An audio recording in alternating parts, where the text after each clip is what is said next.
FSN Radio. It's all about what's next. Go to financialsurvivalnetwork.com and sign up for your free weekly newsletter. You'll also get 3 free reports. The Financial Survival Network. It's all about what's next. Welcome. You are listening to the Financial Survival Network. I'm Kerry Lutz. It's 8/27/19. Well, hey, I search high and low. It's rare to come across a fellow recovering attorney. They're either retired or they're done or they're practicing. But you're going to hear from a fellow recovering attorney who's written a book, co-written a book. And, well, it might be too late, but it's called Coming Home, Reclaiming America's Conservative Soul. Sometimes just when you thought that America didn't have a soul left to reclaim, well, all of a sudden you tend to look at things differently. You look at the world and you say, well, as my guest said, and his name is Bruce Frohnen, and he's like I said, recovering attorney and a law professor at Ohio Northern Law School. And you look at it and you say, wow, maybe there is something worth saving. Why are we building a wall if it's such a horrible place and nobody wants to come here? Is it just because we have better welfare than the rest of the world? Well, Bruce is with us now. Bruce, the wall as a symbol, it's not really a negative symbol, is it? No, I don't think it is at all. I mean, it's by putting up that wall, we're not saying we hate the world. We're telling people that they need to fix their own countries while we work on fixing our own. We can have great relations with other countries. I hope that we do, and we need to work on that. But we also need to work on our own homes and make them better. Yeah, that's such a great point. And it also implies that there's something worth here protecting. You don't put walls around Baltimore unless you want to keep people from going there. They aren't building a wall around Baltimore because people want to get out. Nobody's trying to get in there. So by the very nature that the very fact that you are building a wall is saying there's something here that is worth protecting. And that really is America's conservative soul. You see these candidates, and to me, they're all a joke. And they're espousing the virtues of socialism while Venezuela is collapsing and it's becoming a shadow of its former self. I mean, it is metastasized into a real failed state. And, they aren't building a wall around Venezuela to keep people out, maybe to keep people in, but not to keep them out. Yeah, I heard more than a quarter of the population of Venezuela has fled already.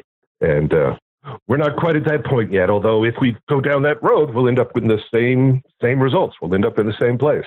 But yeah. An awful lot of politicians these days are trying to push us that way. And really, I think, tracks back to the Obama administration, which, while the light bringer, as some people call him, wasn't all that successful at institutionalizing that much, he really set the crazies loose in his own administration. And ever since they lost the presidential election, which they thought was theirs, that they owned it, they've really shown their true colors. And I think that is something that's highly beneficial because the progressives have been moving us in this direction for decades now. But they're finally being honest. The mask has finally been dropped about who they are, who they think we are, and where they want us to go. Well, you're a deplorable, just like me, I assume here, Bruce. Hey, and, that is Trump's talent. Apocalypse means basically lifting the veil. And Trump has lifted the veil, not just on the left, but he's lifted it on the right as well, the elitist right. And both sides of the coin are very ugly. Yeah, very ugly. And what they are is entitled. We talk about people on welfare being entitled, where they're in that kind of hierarchical system that they want, completely opposed to the republic that our founders gave us. It's all about entitlement. And most especially the elites think that they're entitled to rule us. Yeah. And they can't stand Trump because he does not buy into their arrogant philosophy. Yeah, and he's opposed it every step of the way. He's never fit in to the so-called elites. Look, I will tell you, know for a fact, he engaged in a lot of shoddy, shady business practices when he was building He would basically put the hammer down on these subcontractors, cheat them out of fees and such. So, he's not beyond reproach for sure. I mean, let's face it. But he seems to have grown and gotten past that. It seems like he's discovered a higher calling, if you will. And so Western civilization is really under assault all over the world. And Trump is the first one to ever come out and say, Western civilization is something worth saving. It's worth preserving and building upon. Nobody before him ever did that. Not since Ronald Reagan, certainly. Yeah. And, that's decades. And that was in the meantime that civilization has been undermined in a way that it never had been before. You didn't need to have somebody saying these unpleasant truths because people weren't destroying the very basis of our society. Families, churches, local associations. I mean, for crying out loud, suing Little Sisters of the Poor to make them fund abortion-causing drugs. I mean, forcing people to make cakes for people whose ceremonies they don't believe in. I mean, it's not a matter of whether we want to live together in peace. It's whether normal, everyday people, especially religious folks, are going to be allowed themselves to live in peace. And that's something that the Democrats want to take away from us. Yeah. Yeah, well, everything. So when you look at these nut jobs trying to pull down the Civil War monuments, how does it help to rewrite history, to erase history? And how does any self-respecting politician go along with this? FSN Radio. It's all about what's next. For millennia, ancient pharaohs prospered from unparalleled riches made possible by Egypt's resource-rich gold deposits. But despite this rich history, modern Egypt remains one of the most underdeveloped gold mining countries in the world. But that's all about to change. Aton Resources is leading the charge on the Egyptian mining revival. As the only public exploration company in Egypt, Aton Resources has first-mover advantage. Focused on their 100% owned Abu Marawat concession, Aton Resources is advancing several exploration targets, including the recent discovery of the legendary Lost Mountain of Gold at Rod Ruin. Learn more about this exciting drill program and other news at atonresources.com. Aton trades on the TSXV under the ticker symbol AAN and on the OTC under the ticker ANLBF. The Financial Survival Network. It's all about what's next. Well, it's a power grab, really. If you look at the 1619 project that the New York Times is engaging in, it's all of a piece, really. They want to be able to define anyone who disagrees with them as a racist. That is, somebody that you can't deal with, you don't have to allow to speak. I mean, it's really very dangerous because they're trying to define most of America out of normalcy. They're trying to define us as people who need to have the government fix them, whether it's in public schools or whether it's in a psych ward. They are pushing us out of the realm of reasonable debate. Yeah, exactly. And Republican government can't survive that way. No, you have to have healthy debate because otherwise issues never get fairly debated. There's no discussion. There's no rational discussion where ideas are put forward and we get to choose the best idea. If, for instance, like Joe Biden, whatever you want to say about him, I'm not going to get into his candidacy, but the guy has been lining his family's pockets through his position. All right. It seems pretty obvious. And yet, when did you ever hear them say, well, I did this because, or no, I wasn't lining my pockets. It's just whatever facts they don't like, they just ignore. Yeah, that is the scary part about it. It's almost like, I call a lot of the conservative websites, I call them Samizdat, which is the underground newspapers that they had in the Soviet Union when communism was still running it. So some people could know the truth of what was going on, but it never got out of there. I mean, the good news is, of course, that we do get out of that small area sometimes. You do find real truths on, places like Fox News. There are a number of other places that can get a wider readership. But that hasn't stopped the mainstream media from simply ignoring it. So it's almost as if we're living in two separate realities now. Mm-hmm. And that's not healthy. It's really not. I mean, you look at the intelligence community's activities, and I don't want to get too much into politics. This is more individual beliefs, philosophy. But when you look at what the FBI did and the CIA, all of these guys monitoring the campaign, lying to the courts to get warrants, FISA warrants, all this, it's really beyond debate what happened. It's been clearly established from the documents, the witnesses, their testimony, and everything. And yet, CNN can't see that where anything wrong happened, and MSNBC thinks the effort was laudable, and their only problem with it is that they didn't get rid of Trump. Yeah, I think that's right. I think you're right. It goes beyond politics, though. It's a matter of culture. What kind of country do we want to live in? One where those who are entrusted with the power of the state do what's good for us, or one where we are a self-governing people, right? Where we rule ourselves in our towns, in our communities, our states, and as a whole people. And we can't be that second kind, a self-governing people, if we hide things from ourselves. We have to have accountability for those who govern. That's so true. Accountability, and the governed need to be accountable too. And when you look at like Baltimore, going back to that, so this guy Elijah Cummings was basically destitute and in debt, a couple steps away from bankruptcy. He gets married. His wife has a big nonprofit. He starts steering business to the nonprofit, and now he's solvent. And that wasn't the way the country was designed.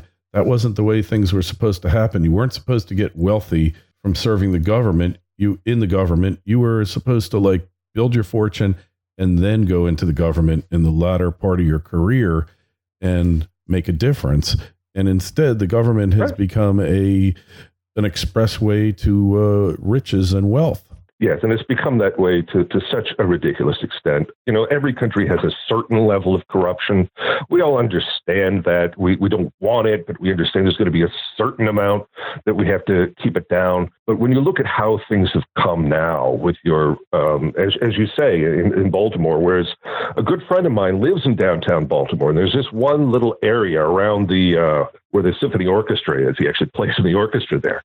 They have this neighborhood that everybody tries very hard to keep up. It's pretty, they're little hotels, and they try very hard to keep it up. But he once said to me that they managed to keep the crime down. And one of the ways they did that was by bribing one of the homeless people, one of the bigger ones. Yeah. They pay him to keep the other ones to leave people alone. Okay.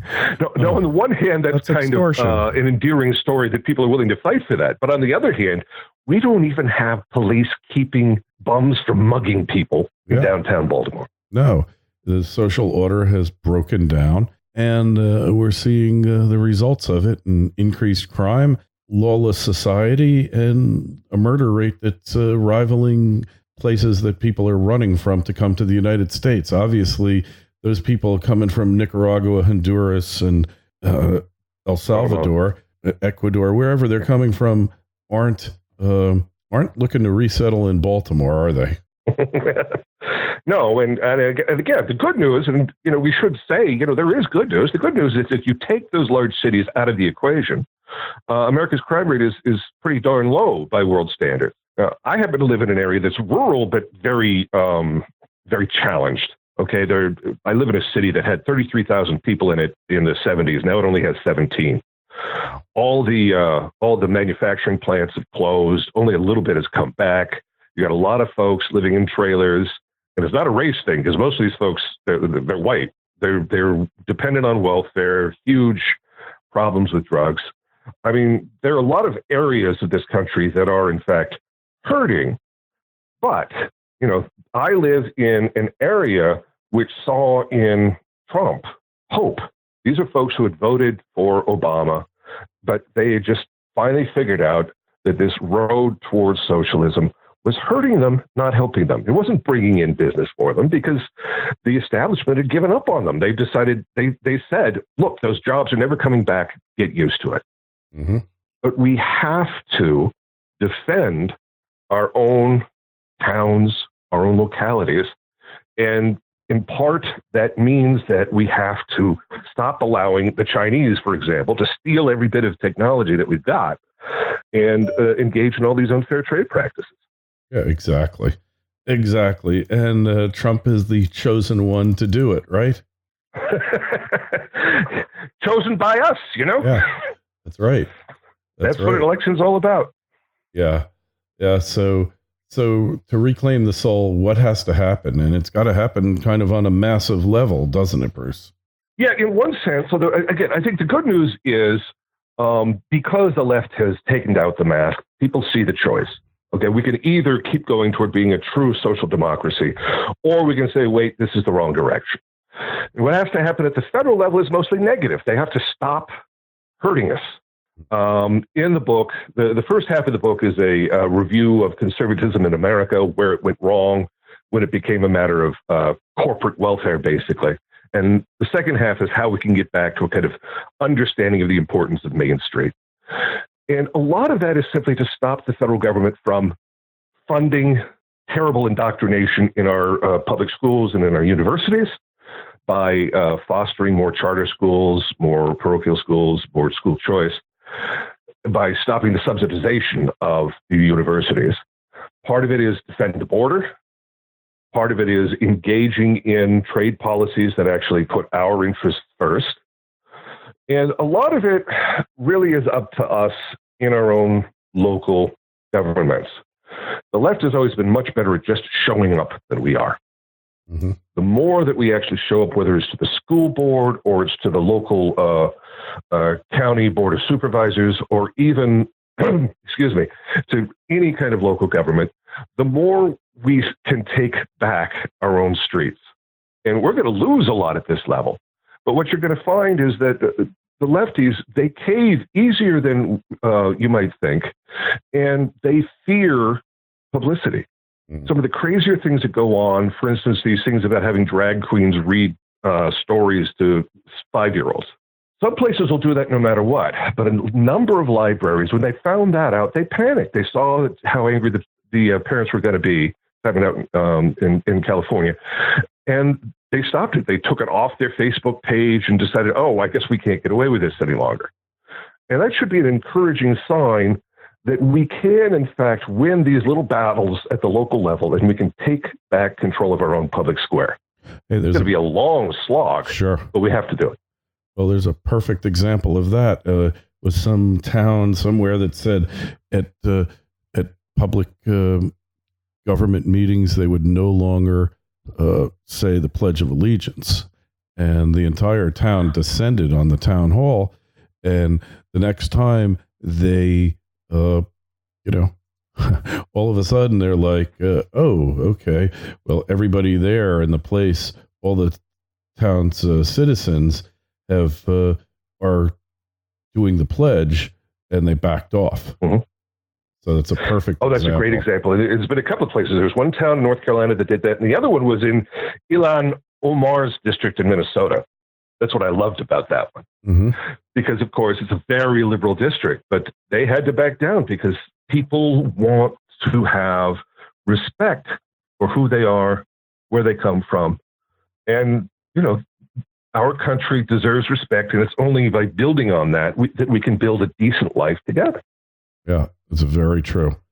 Very, very true. So what are 3 things that every person out there can do to fight back and to show that America that you and I grew up in is worth saving? First, again, show up. Okay, when you see something that's going on in your local government level that ticks you off, call a neighbor, show up to the meeting. 1, definitely more an important one. 2, raise your family. Yeah. Take the time and the trouble to actually raise your family, hands-on. Turn the TV off, talk to your kids, or if you're going to watch TV, watch it with them so that you're fully present and there. don't hand your kids over to social media. Do it yourself. And third, and this may be controversial, I don't know, but I've come to the belief that sending your kids to a public school is a form of child abuse. My kids didn't go to public school. We've thought about it many times. We made the sacrifices. We just can't do it. If you don't have the money, there are all kinds of school choice programs out there now. You can get your kids into them. We send our kids to parochial. I know that's a sacrifice, but there's also homeschooling. And homeschooling doesn't mean that you sit in a corner with your kids. There are all kinds of organizations out there that you can get involved with where communities come together to raise their kids and to teach them well. And of course, go out there and vote. It's not the most important thing, but you do, in fact, these days have to vote as a matter of self-defense against the federal government. Mm-hmm. I definitely agree with you. There's a period of time where I just didn't vote for a long time. And finally, I just said, it's got to do it. Got to hold your nose oftentimes, and you have to do it. Yeah, and not with the idea that somehow this is what makes me a citizen. This is the most important thing. No, I would never say that. But the left votes early and often, including their dead friends. Yeah. We have to throw the bit that we can out there as a matter of self-defense. Yeah, could not agree with you more, Bruce. It has to be done. There's no getting away from it now, and if we don't, then we get what we deserve. So the book again is Coming Home: Reclaiming America's Conservative Soul, just released in May of this year. And of course is available on Amazon in hardcover and Kindle form and wherever fine books used to be sold. And Bruce, we'll look forward to your next book. Good luck with this one. And thanks so much for coming on. Hey, thanks so much for having me. Oh, and by the way, any questions or comments for Bruce or myself? What do you think is America Beyond Redemption? Email me, kl@kerrylutz.com, Twitter feed @KerryLutz, Facebook page, Financial Survival Network. Bruce, we'll talk to you again soon. Thanks so much. Appreciate it. FSN Radio. It's all about what's next. Go to financialsurvivalnetwork.com and sign up for your free weekly newsletter. You'll also get 3 free reports. The Financial Survival Network. It's all about what's next.